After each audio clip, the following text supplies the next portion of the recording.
రోజు రోజుకి గోల్డ్ రేట్లు పెరుగుతున్నాయి. తాకట్లో ఉన్న బంగారానికి వడ్డీలు పెరుగుతున్నాయని టెన్షన్ పడుతున్నారా? కొమ్మూరి గోల్డ్ వచ్చాక ఆ టెన్షనే పోయింది. కొమ్మూరి గోల్డ్. మామూలుగా అనంత శ్రీరామ్ సనాతన ధర్మాన్ని గురించి కుదిరినప్పుడంతా కూడా ఉపన్యాసాలు ఇస్తుంటాడు.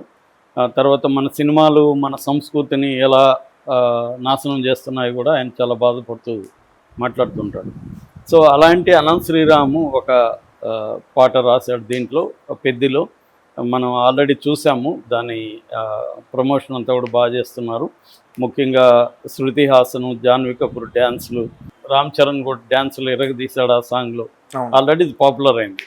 సో ఇప్పుడు ఏంటంటే ఈ సాంగ్ పరమ బూత్ సాంగ్ అని చెప్పి విమర్శలు మొదలైనవి. ఇట్లా మహిళా సంఘాలు కావచ్చు, చాలామంది ఇతన్ని గతంలో విమర్శించే వాళ్ళు కావచ్చు, వాళ్ళందరూ ఇప్పుడు రంగంలో దిగి ఇతనేమో మాట్లాడుతూ ఉపన్యాసాలు ఇస్తుంటాడు, సనాతన ధర్మాన్ని గురించి గొప్పగా చెప్తుంటాడు, ఇతను ఎలాంటి బూతుపాట రాశాడో చూడండి అని చెప్పి ఇప్పుడు పెడుతున్నారు. ఆ బూతుపాట ఏంటంటే ఆ లిరిక్ ఏంటంటే పల్లవిలో వారానికి 1000 నా కోసం దాయి, అంటే వారానికి 1000 రూపాయలు నా కోసం సేవ్ చేయి, నేను నెలకొకసారి అయినా ఇస్తా ఈ హాయ్, నీకు నెలకొకసారి ఇస్తానంటే నీతో పడుకుంటా, నాకు డబ్బులు వారానికి 1000 దాయి అన్న ఇది ఉంది. ఇదే మీనింగ్తో ఇంకా ఉంది, అరకాసులు తీయి, అరవంకీలు అందం బిందులు ఉన్నాయి, ఇలాగా ఉంది సాంగ్. సో ఇప్పుడు నువ్వు అంటే వారానికి 1000 దాచిపెట్టి నాకు ఇస్తే నేను నీతో పడుకుంటా అన్నట్టుగా వీడు రాశాడు ఈ బూత్ పాట. అది రామ్ చరణ్ మీద తీశారు అనేది విమర్శ ప్రధానంగా. ఇంకా దాంట్లో ఇంకా మిగతా సాంగ్లో కూడా అక్కడక్కడ బూతులు వాడారు అనేది ఇది మెయిన్గా. సో ఇక్కడ మనకు విషయం ఏంటంటే నిజానికి ఈ బూత్ అనేది విచిత్రమైన వ్యవహారం. మనకి ఎప్పటి నుంచో సినిమాల్లో బూత్ సాహిత్యం ఉందనేది ఎప్పటి నుంచో ఉంది. నేను కొన్ని ఎగ్జాంపుల్ చెప్పడానికి 1940s రూపవాన్ అనే ఒక పత్రిక వచ్చేది, 40s 50s.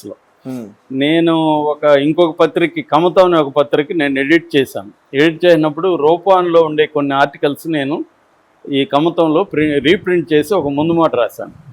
సో దాంట్లో ఒక వాక్యం చదువుతాను. అందులో ఏంటంటే 1946 ఫిబ్రవరిలో రూపవాన్లో ఒక ఆర్టికల్ వచ్చింది. టైటిల్ ఏం తెలుసా? ఈ తెలుగు చిత్రాలు చూడకండి. అంటే అప్పటి జనరేషను అప్పటి సినిమాల్ని ఎట్లా విమర్శించింది అనేది మనకి ఈ ఆర్టికల్స్ అయితే తెలుస్తుంది. ఇప్పటికి మనకి అవన్నీ క్లాసిక్స్. ఇప్పుడు మనకి అప్పుడు గులాబీ కావాలి కథ, లేకపోతే ఇలాంటి జానపద చిత్రాలు, పౌరాణిక చిత్రాలు, ఇవన్నీ ఇప్పుడు క్లాసిక్స్ కదా. అప్పుడు జానపద చిత్రాలను తీసే వాళ్ళని పరండ బూతులు తిట్టేవాడు. జానపద చిత్రాలు తెలుగు సంస్కృతిని నాశనం చేశాయని ఒక ఆర్టికల్ వచ్చింది. అట్లాగే ఇప్పుడు ఈ ఆర్టికల్లో ఒక వాక్యం చదువుతాను చూడు.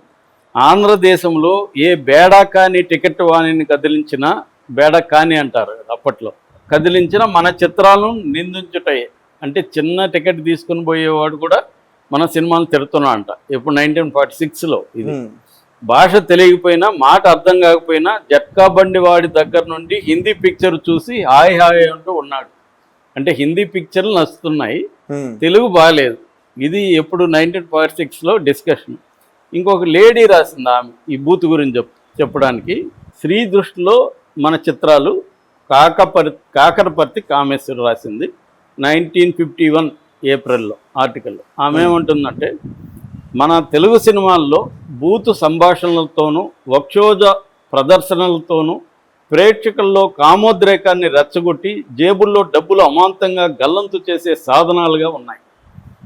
51లోనే బూతు సంభాషణలు, వక్షోజాలు చూపించి ప్రేక్షకులు రెచ్చగొడుతున్నానని అప్పుడు కూడా విమర్శించారు. అలాగే శంకుమార్క్ లుంగీలకి ఆడవాళ్ళకి లుంగీలు కట్టడం అనే యాడ్ వచ్చింది. సో ఆడవాళ్ళకి ఏం సంబంధం అనేది ఒకటి. ఆ తర్వాత అశోక ఆమ్లా తలనూనె, ఈ తలనూనెకి ఒక యాడ్లో ఆమె పై టిప్పేసి ఉంటుంది.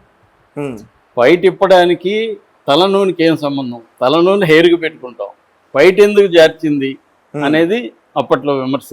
అలాగే అప్పట్లో కన్నంబ, మన సావిత్రి, వీళ్ళంతా కూడా నా సౌందర్యానికి లక్ష్య కారణం అని లక్ష్య యాడ్ ఉంది. వీటన్నిటికంటే ఇంకా దారుణమైన ఒక ఇది చెప్తాను.